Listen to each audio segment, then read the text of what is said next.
જંબુસર પાંજરાપોળ વિસ્તારની પટેલ ખડકીમાં પેઢીથી હોળીના પર્વની પરંપરાગત રીતે ઉજવણી કરવામાં આવે છે અને પરંપરા મુજબ હોળીના દિવસે તળાવની માટીમાંથી ઇલ્લાજીની પ્રતિમા બનાવવામાં આવે છે।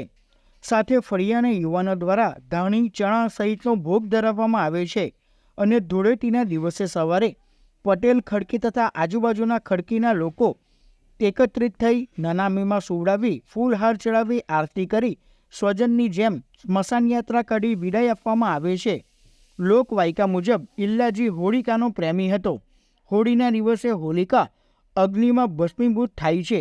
બીજા દિવસે ઇલ્લાજી લગ્ન કરવા માટે હિરણ્યકશ્યપને ત્યાં જાય છે અને જુએ છે તો હોળિકાનું દહન થઈ ગયું હતું અને રાગ જોઈને તે ખૂબ જ દુઃખી થાય છે।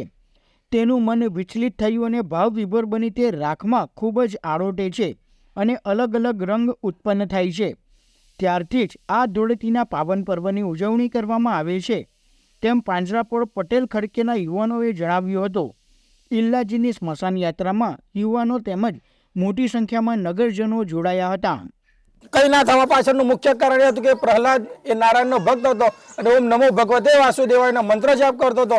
જ્યારે હોળિકા અગ્નિની અંદર ભસ્મીભૂત થઈ ગઈ અને સવારે જ્યારે એના પ્રેમી ઇલ્લાજી એને મળવા માટે જાય છે ત્યારે એની રાખ જોવે છે અને એનું આખું શરીર બળીને ખાક થઈ ગયું છે। એ રાખની અંદર આ ઇલ્લાજી આરોટે છે ને આરોટવાના કારણે વિવિધ રંગો અને તરંગો ઉત્પન્ન થાય છે, જેનું નામ જ આ ધૂળેટીનો પર્વ આપણે વર્ષોથી મનાવી રહ્યા છે।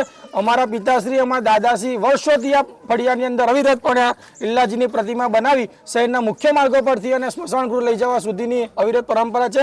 આજે બાળકો, યુવાનો, મિત્રો, અમારી બહેનો, માતાઓ આ કાર્યક્રમની અંદર જોડાય છે અને મને વર્ષોથી સાથ સહકાર આપે છે અને આ કાર્યક્રમમાં ખૂબ સફળતાપૂર્વક પાર પાડી રહ્યા છે। એ બદલ રહીશોનો અને આયોજકોનો તમામનો ખૂબ ખૂબ આભાર માનીએ છીએ।